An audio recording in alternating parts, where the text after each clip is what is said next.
National Ballet for this wonderful performance.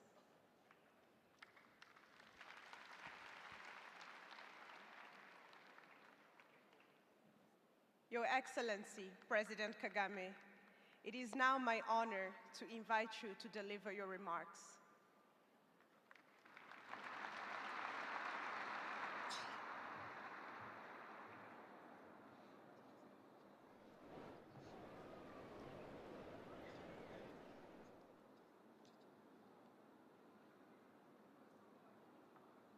Excellencies,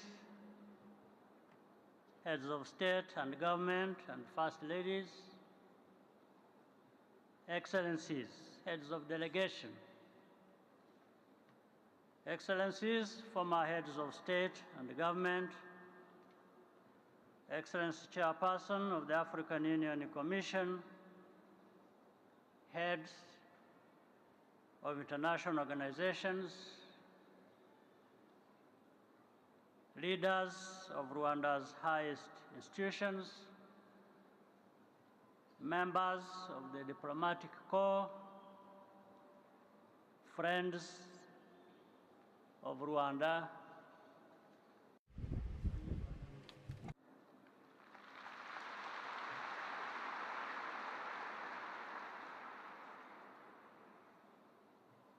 ndagira ngo mbere na mbere nshimire abanyarwanda. First of all, I want to thank all Rwandans for having put your trust in me once again.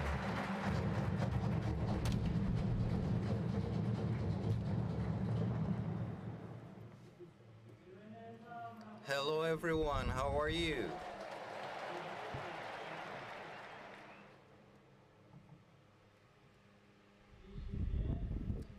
I'm delighted to be your president once again, your president in this new mandate.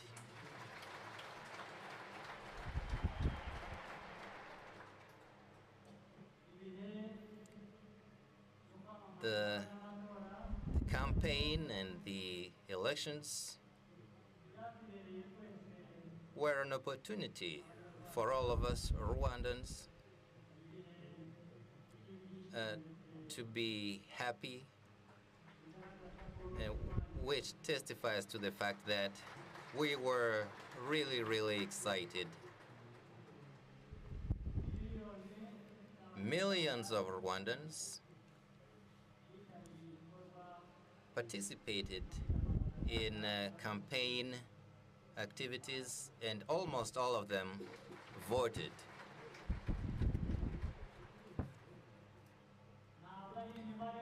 It's not just numbers, but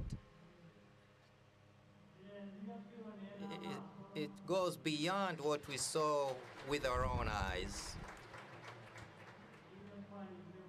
and what we went through during that period. The truth shows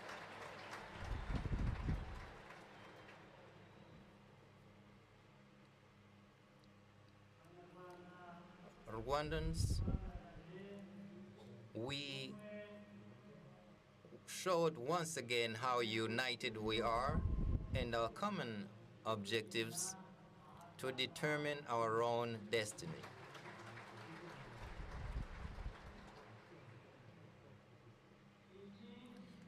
This is what we've been working for all these years. Therefore, I'd like to continue my remarks using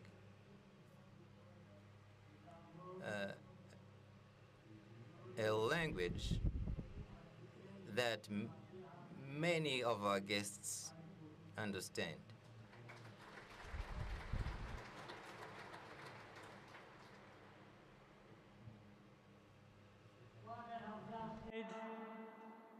Is that I can only begin by thanking all Rwandans for putting your trust and confidence in me.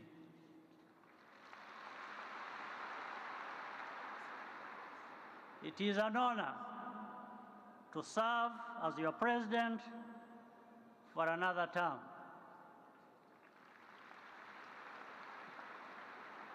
To all our guests,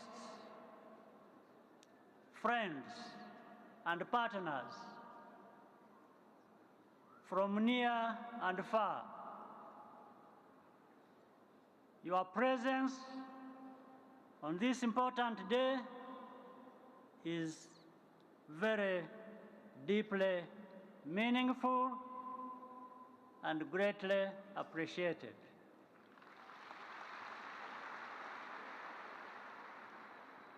We are especially grateful to all the heads of state and government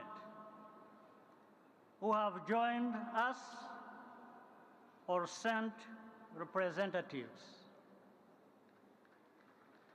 Many of you have accompanied our country and our people throughout this 30-year journey of rebuilding. The electoral campaign was a period of joy and satisfaction for all of us. Millions attended rallies, and almost everyone went to vote. But it isn't just about numbers. There is a much deeper meaning behind what all of us saw and experienced. That reality is undeniable. It stems from the spirit of togetherness among Rwandans, as well as a shared determination to be the owners of our future.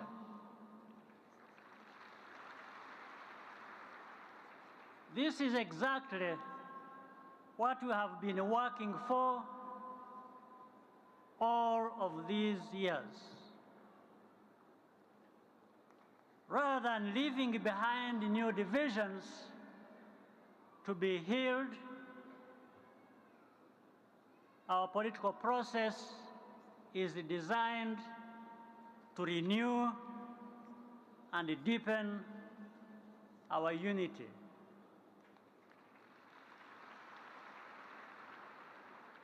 Over the past 3 decades, what Rwandans have managed to accomplish is even more than we expected. Indeed, it is beyond what words can describe, given where we started from. Our tragic past ignited a fire in each one of us, the fire of hope, resilience, and justice.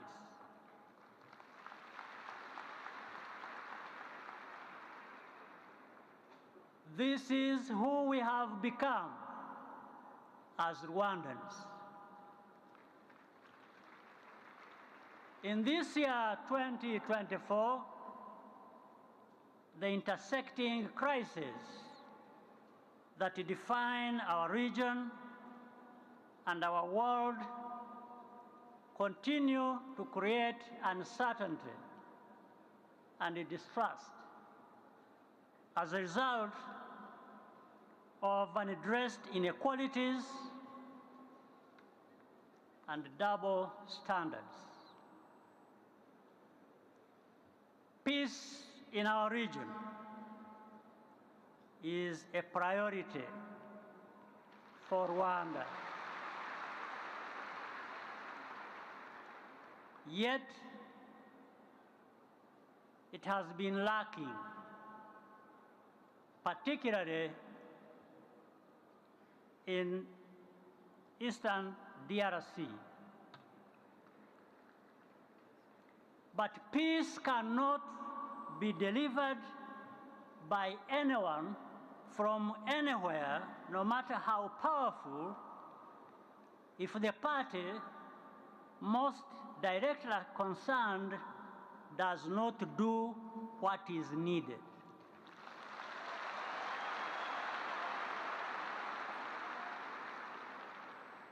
Without that,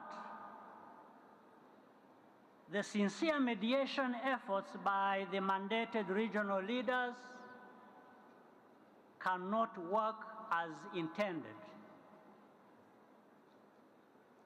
And here, I would like to pause to thank the President of Angola, President Lorenzo, who is here with us, and the President of Kenya, President William Ruto,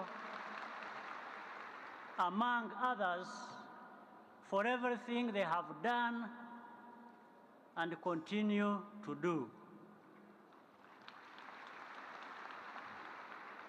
Peace cannot happen all on its own.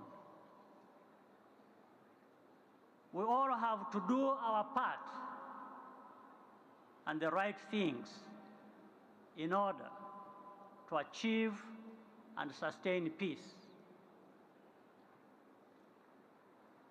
This should not be seen as a favor to anyone.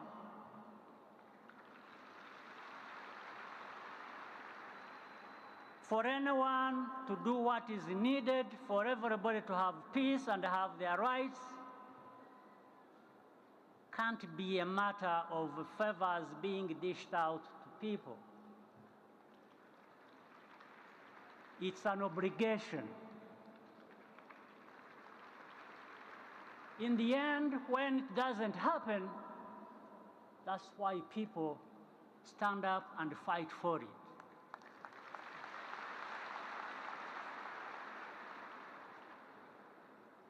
It should be understood as a necessity because it is a question of people's rights.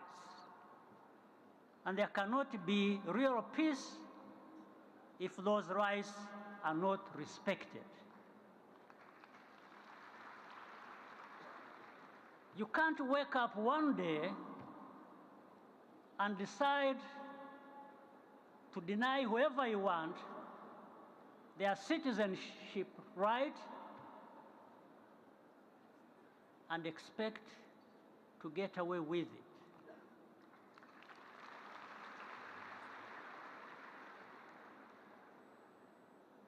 There has to be a meeting in the middle.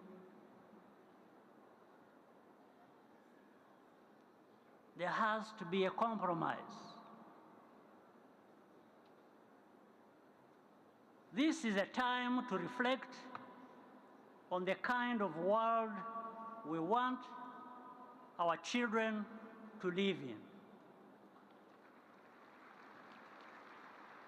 As a global community, we have more in common than we think.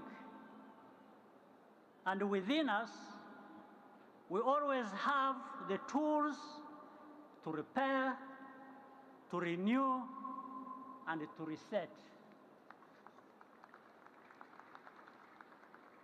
It does not mean that we have to agree on everything.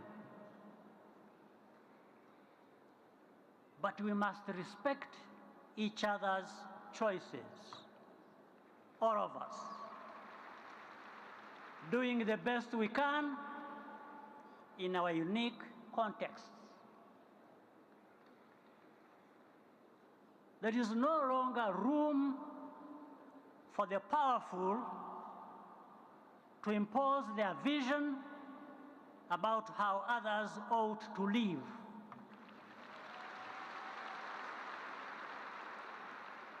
Or to create narratives that falsify the truth.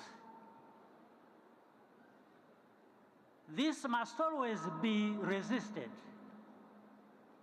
even when under pressure. But there is also no possible excuse for injustice wherever it occurs, whether committed against us as Africans or inflicted by ourselves. Indeed, we Africans are people who have consistently fought injustice. We don't need any lessons about how best to do so.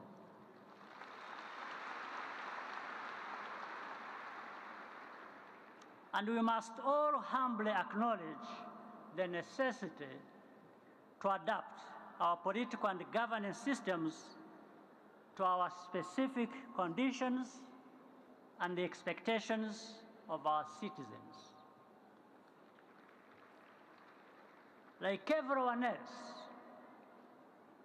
what matters most to us is to see our people living safe, healthy, and dignified lives.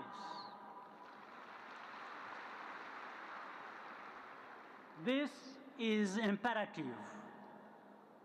and it is a responsibility that we cannot evade or outsource. Since its establishment, the African Union has been instrumental in building on this common heritage to forge a more integrated future where the many voices of Africa can be heard. From security to health, infrastructure, and jobs for youth, we are taking responsibility for our challenges and offering solutions.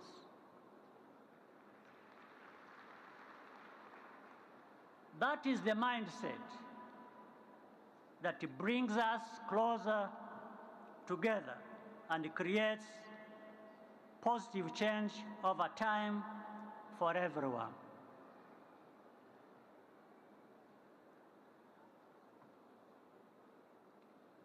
Mwakwihangana gatoya. Will you please bear with me a little bit? Africa is home to some of the world's most ancient civilizations, but also to its most youthful population, who are as capable as you would find anywhere else. Our youth are energetic, innovative, and bold, and they are not afraid to change the status quo for the better by demanding more of ourselves and from each other.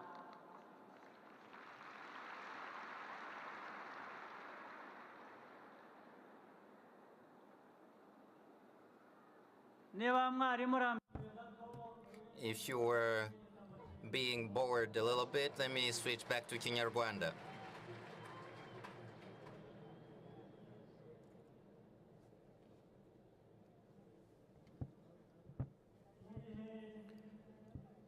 During the campaign, we often heard the chanting by many that chant that says, "Only you, it's you."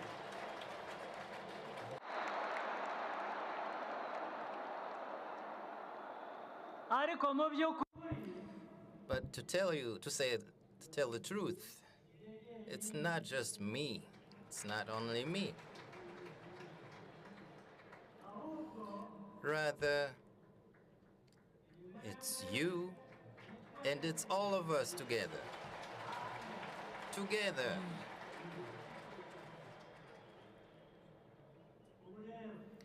Now, we need to once again look ahead into the future. Over the last 30 years, we've achieved many good things.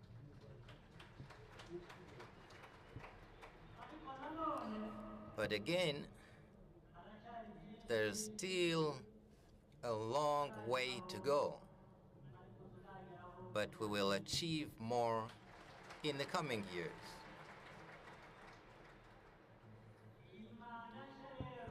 And this new term is the beginning of doing more than we've done so we can achieve what we need.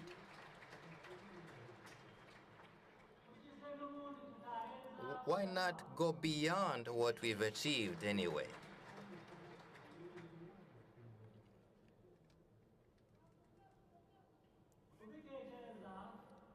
It wouldn't be just dreaming if we thought about that. It's possible. It will be possible.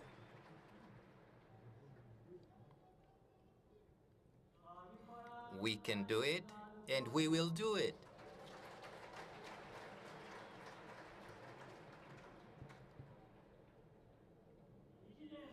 The most important thing here is that we are together. We are one. And I want to thank you deeply for giving me another opportunity and trusting me again and staying with me on this journey.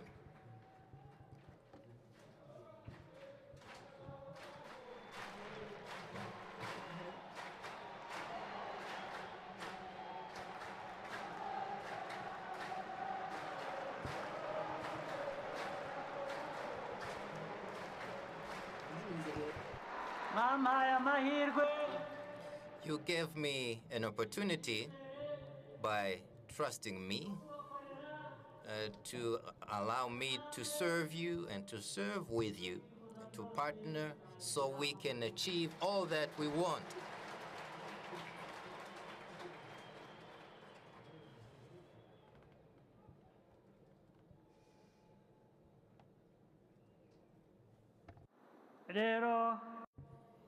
And now,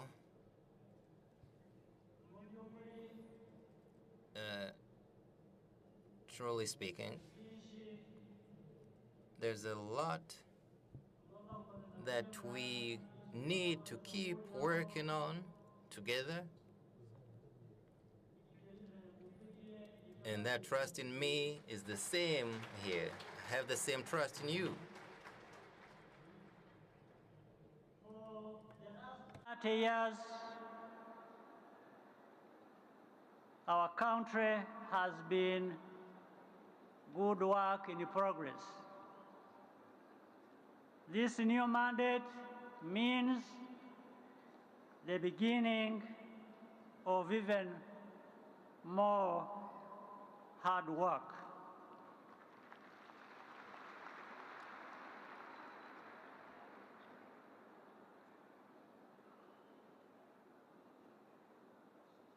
That expectation to keep improving is not a dream, it is a reality.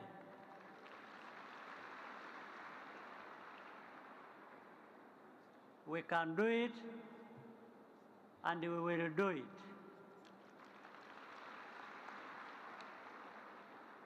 Above all, we will be together.